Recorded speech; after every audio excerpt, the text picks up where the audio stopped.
Yo, yo, yo, yo, yo, what is going on, COD Familia? It is your boy BN, aka Mr. Kingdom Builder.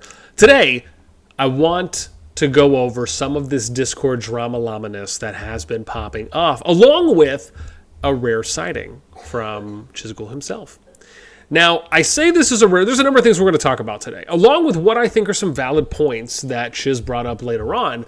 But this all started from a post that was made by EIS's T. Shaw, showing some stats from their last KVK in SOS2, Calling of Courage, right? So the second chapter that came out, or sorry, Winter is Upon Us, I should say. Calling of Courage was the first chapter for SOS. Now, he posted these stats showing the top 41 players here based on alliance tag for, I believe we had highest power and then the amount of deads that they took. And again, this was for everyone in the KVK group, but just looking at the top 41 players. So you could say, not really like the top 20% for an alliance because it's across the KVK as a whole. However, then we look at another screenshot that was posted, which goes over about a month's period, where we look at merits gained, total power, merits to power, and then units dead for each of the alliances, and then looking at the totals for each of the union groups. And you'll see here, 7 bill, about 6.5, 93, almost 94, 104, I mean, it's about 10 bill difference, 6.2, 7.4, so about a 1.2 difference, 1.3, about an 8 mil, 9 mil difference here on units. So it's nothing major. Like, is there a decent differential? Sure. Are we looking at an extremely wide gap? No, not at all. However, what makes this very interesting is that as we scroll down, you will end up seeing a sighting here where Chief, which is Chief Choka, H-O-E, says, am I tripping? Or, oops, hang on, where was that? Yeah, am I tripping? Or no one from EIS leadership is on this list. And then Chisgule gives us the eye emojis. Now, I say this is a rare sighting because if you look at his posts, the last time he made a post, and I'm talking just a standard post, was on October 26th. So it's been almost a month. It just doesn't really happen. There's only 217 results.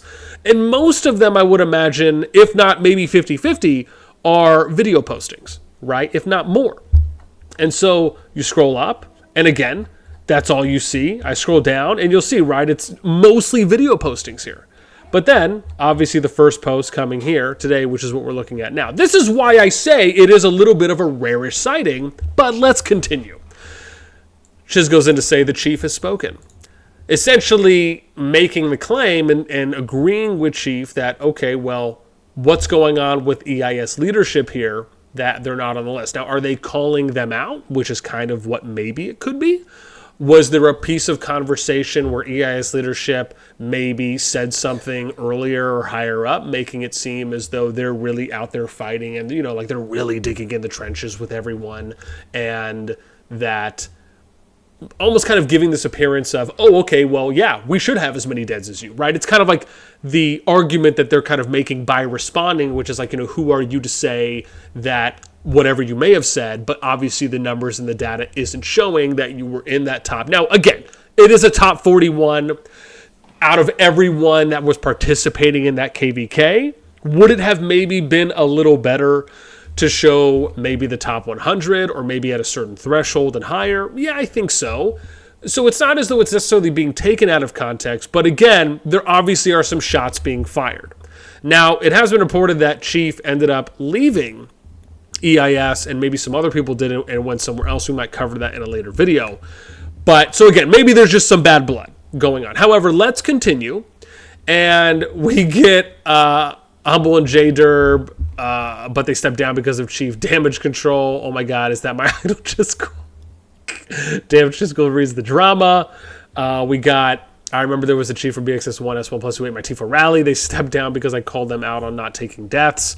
Chisgule then says GG. I mean, like, just really going in here with this. Now, again, I don't know if there is necessarily any bad blood between Chiz and EIS or Chiz and Dark. Again, even if we go up and we look at this, they're in this KVK. So maybe there's something going on there. Maybe there's some talking that was happening. However, as we continue, we get the GG.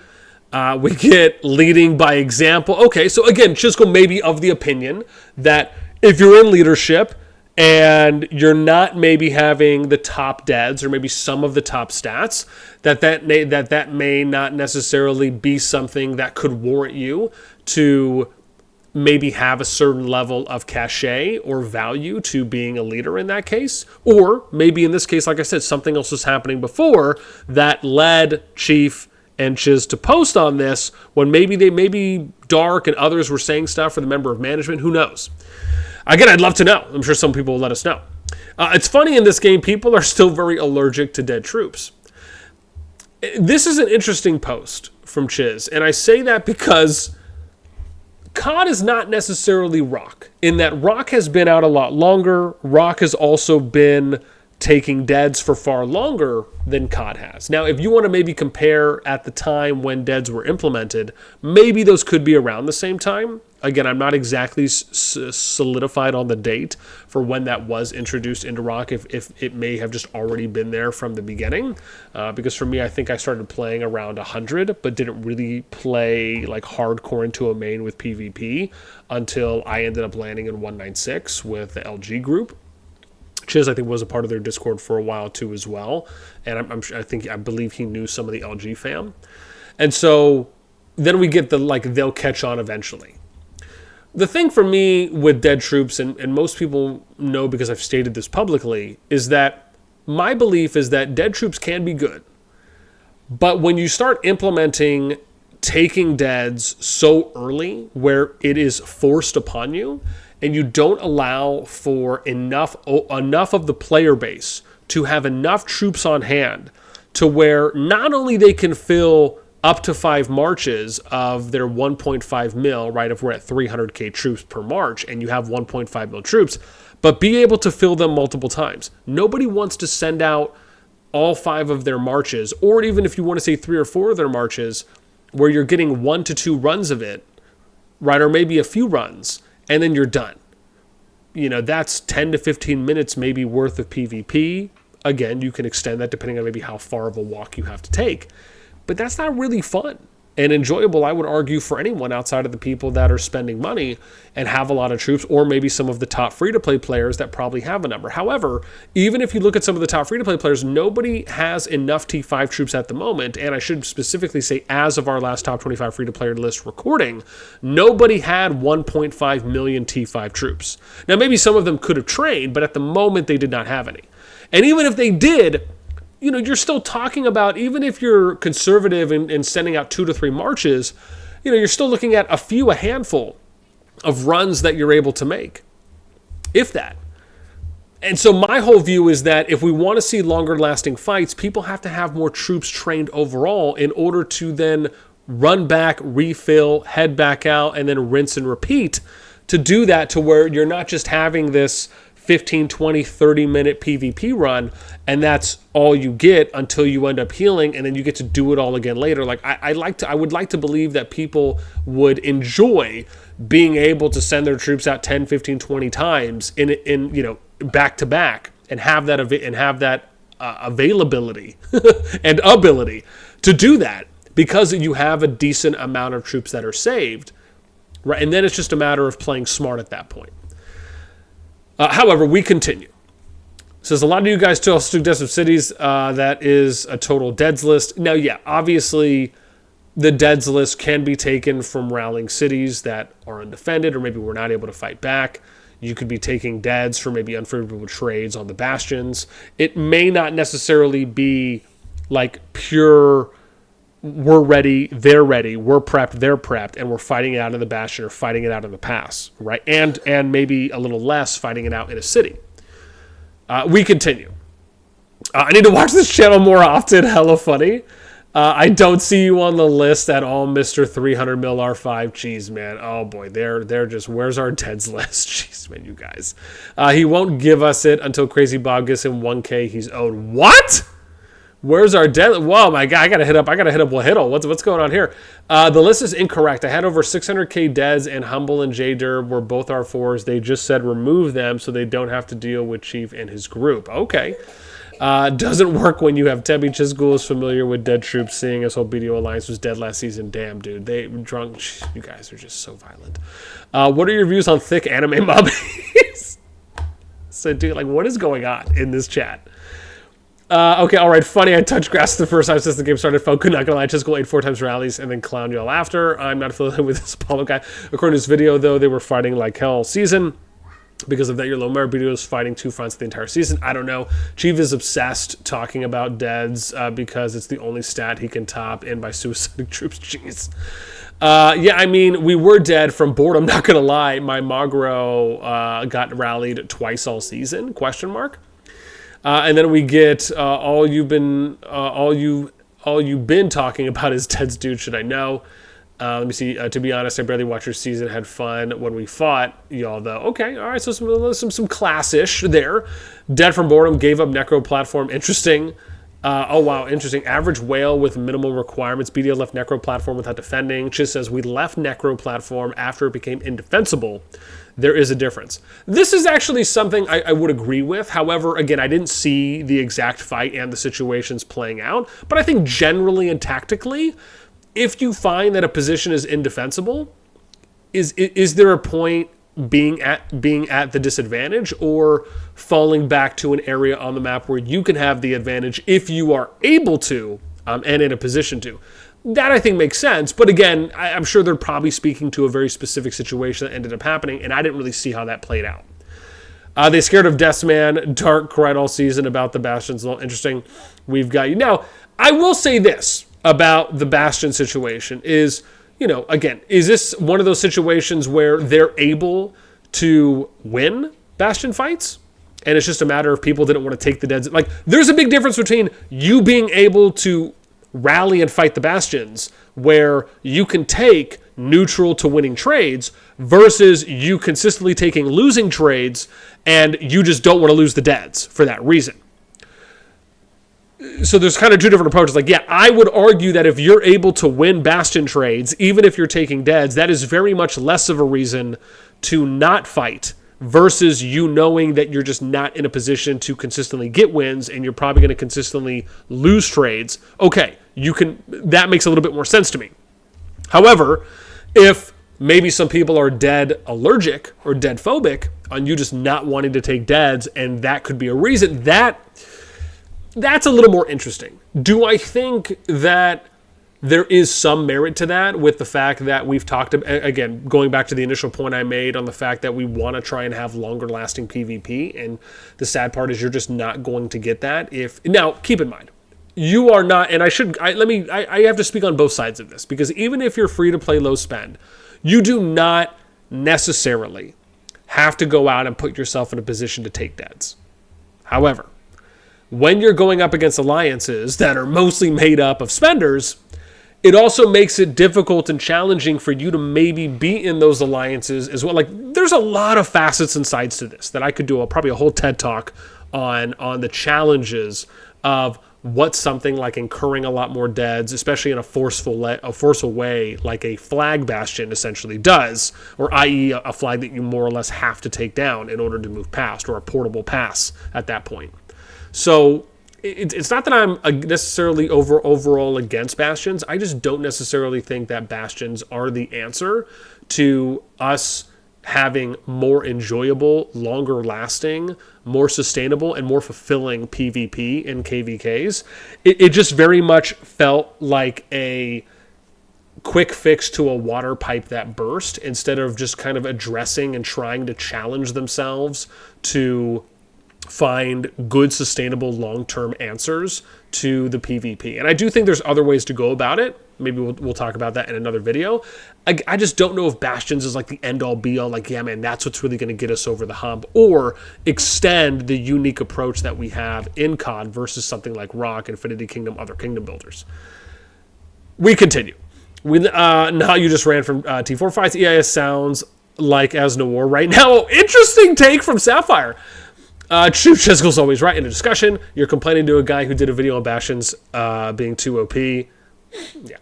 I mean, that's the thing. We have heard that pretty consistently about Bastions from a lot of not only top players, but alliance management. Speaking of BDO, it's someone's birthday Thursday. I hope you enjoyed to the max. It is so fun. Chis says, it is so funny. You think an alliance should attack and defend into impossible odds rather than take a winning fight against an alliance that has failed to properly construct its territory. I mean, yeah, this goes back to what we were saying, right? It's that if you can find a position to take advantage of, or that you feel like you're going to have better odds in fighting, why not go after that? I mean, that is part of the overall strategy and tactics. Now, would it have been different if maybe the Bastions weren't there and they're just fighting out in the open field? Is that something that they probably would have kept doing? I like to argue and believe yes, compared to fighting in the Bastions. And just much as I would almost like to believe and say that almost anyone would at that point. We continue. Noir plus Bastion. That's so good from Floki, man. Did I miss that? Noir, oh, man. Just because of just because of the GIF that was chosen, or the emoji, animated emoji. That's absolutely hilarious. Happy birthday, Wahid. Oh, I didn't know it was Wahid's birthday. Happy birthday. Which one? Like the 198th Grandma Wahid? Jeez. Let me see. Couldn't you say the same thing about taking deads? I mean, yeah, I guess to an extent. I mean, I think this is the thing, right? Is that you can make the argument that that there might always be a time where someone or one alliance is on one side of this or the other, meaning that one alliance could always be getting favorable trades and the other one could always be getting consistently bad trades. Or you would be able to adapt in real time and kind of keep playing out the counter rally garrison play, and hopefully maybe you guys are both maybe coming out with even-ish trades. It's just, you could easily say that, yeah, if you're not getting consistent wins or breaking even and getting some wins, is it really worth it for you to keep that? Because all you're really doing at that point is just draining troops. Now, you'd have to get people on board that are okay with killing off their troops and trying to drain as many deads and incur as many sevs on your opponent's side as possible.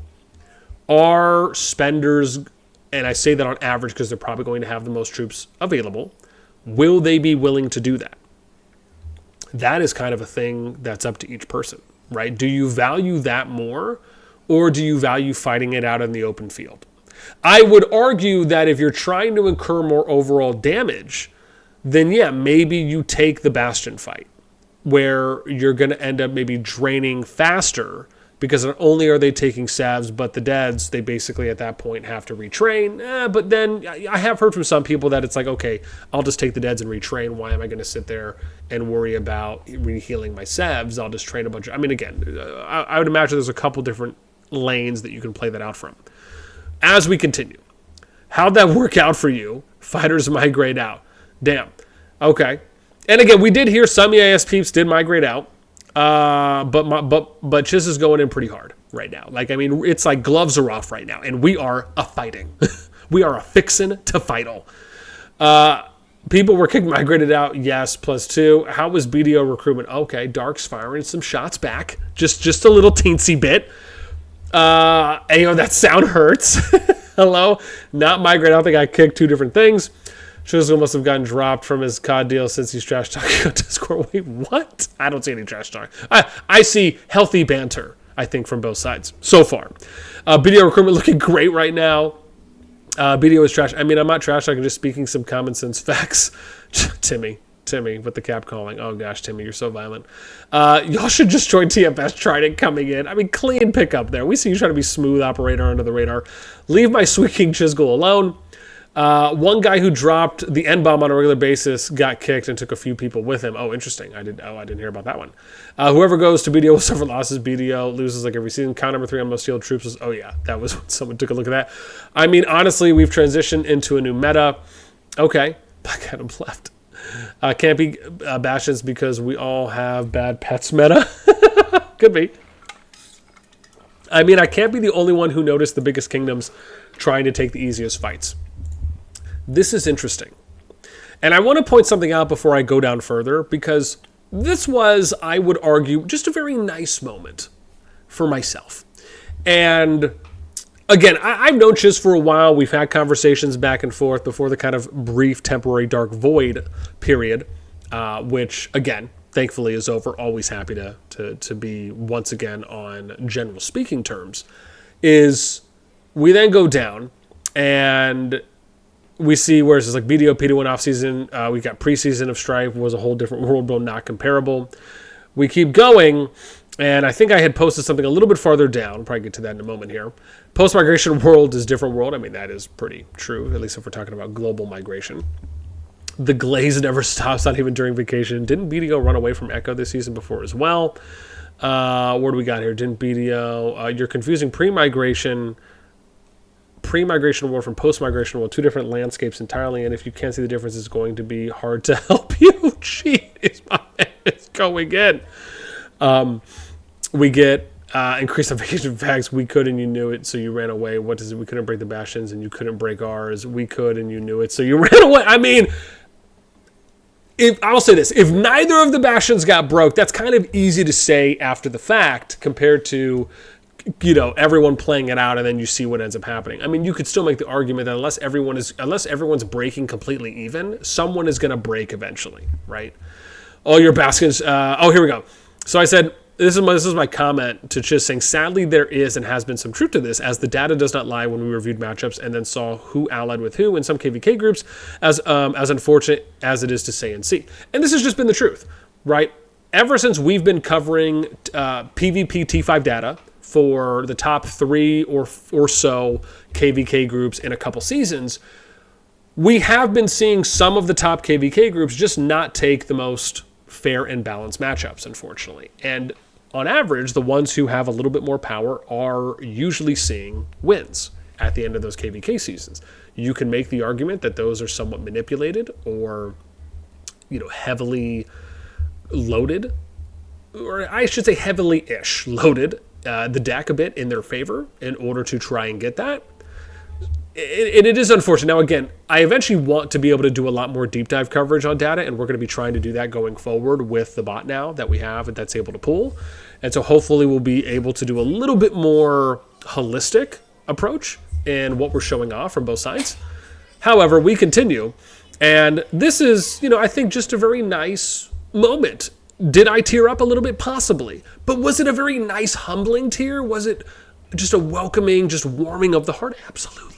Absolutely. Just says, there it is. The data master confirms it. This is nice. I appreciate the kind words. Thank you. Thank you, Chizzy Poo. With that in mind, let's continue. You're claiming you kicked all those players. Ha ha ha ha ha. This is one of 15 reasons EIS kicked to move out toxic people and move on to better things. Oh, what's going on here? Chief just proving what I said earlier by continuing to be toxic. Thanks for proving my point. Maybe you can drop N-word and Echo VC, see how that goes over with their fighters. Oh boy, drunk. I knew you were soft, but but I didn't know you were straight up a Psyduck. Yes. Can you make me picture? I'll be right there. Hang on. We got Chief says I already did soft is fine. They laughed. Oh, interesting. No, I just don't like dealing with babies. I already have a toddler. I don't need them in game too. Jeez, dude, the shots are being fired everywhere. They left you. According to Chief, Echo enjoying hearing it though. Boo next season. Boo and Chisgule combined forces take over the game. Now he'd be in big trouble for saying it, whether black or not. That's a lie. What's going on here? Give me perms, post pictures. I figured it would be a lie. We in MFD don't take easy fights. Join the banger PP every season. Not paid ad. So good. Just the fact that there's so much activity on the Discord and people are just throwing these in. It is absolutely hilarious. What do we got? Hope to see celebrating Thanksgiving. He just said he uses a soft What is going on? Snowflakes everywhere. Farming deaths from donkeys. I don't know on that one. It's been reported. The experience large kingdoms are having is following exactly. So this is one of the things that I did like that Chisgule said. He said the experience large kingdoms are having, and we've talked about this in videos as well, as having is following exactly how things unfolded in Iraq. Global migration opened, massive communities formed that used their size to get easy wins. Then they all died, and real fighter communities emerged and hold top spots for prolonged periods. It's just a question of which kingdoms will actually become the fighter kingdoms. Now, we've talked about this, right? From some of my history in Rock, I am aware of kingdoms like 1093, kingdoms like 1196, and others that got off to early massive leads in power and player activity. And this was because in the early migration periods of Rock, it was just easier overall to get a lot of people in with loose restrictions.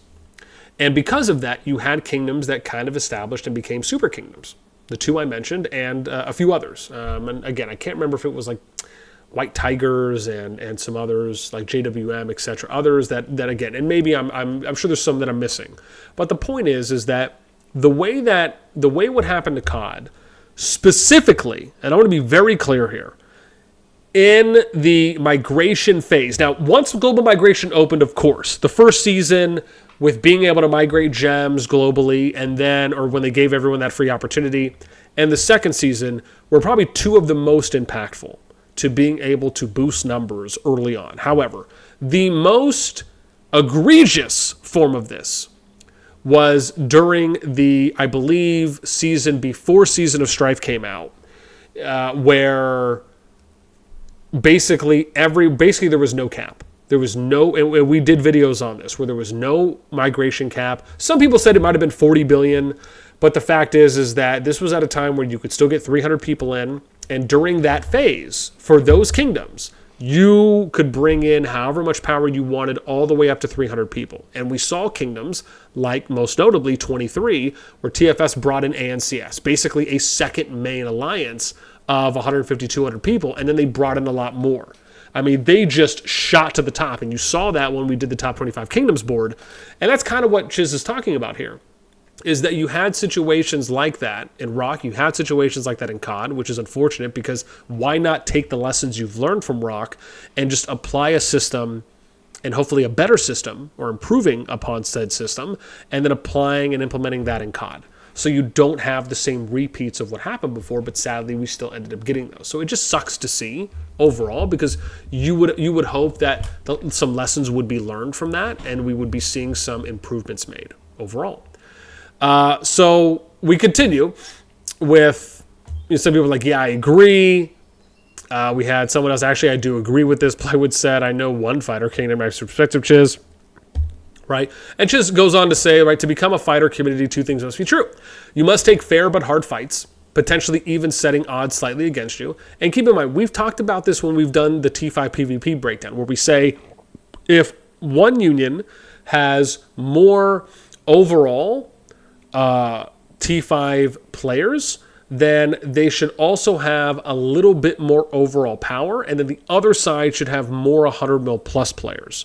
And the idea behind this is that if you're looking at spending caps, it's usually going to be higher with higher powered players. Meaning that if you had 10 players at 100 mil, and you had, or let's say you had 10 players at 200 mil, and then you had 30 players at 100 mil, well, you could maybe argue that the people that are higher could be spending, and I'm just giving a very broad example, but this is the idea behind it, is that as you get higher in power, usually your spending cap increases. Now, yes, there kind of more or less is an average hard cap, where you're probably not going to be seeing people spending, $5K a day, if you could even spend that much a day. I'm sure, I guess you could technically if you're just doing nothing but buying gems after all the bundles and shop and everything, but the idea being is that that's kind of the general rule of thumb that we go off of. So that's why those are some of the numbers we like to look at when we're comparing two different groups.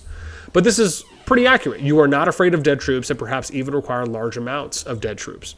And this is probably why they ended up adding in the recoup system that they have in Rock, and they put that in COD. I keep forgetting what the name is in COD again, right? But the thing that gives you basically up to 50% of your dead troops back after a KVK season, right? You're seeing those things consistently happen. And I do tend to agree here that you're probably going to be seeing a stabilization period maybe in the next few seasons. And I think some of that is already happening now with, we're already below the top historical kingdom power, which was at around 37 billion, and we're lower than that now if you look at the top 25 kingdoms for what was, I think, 23.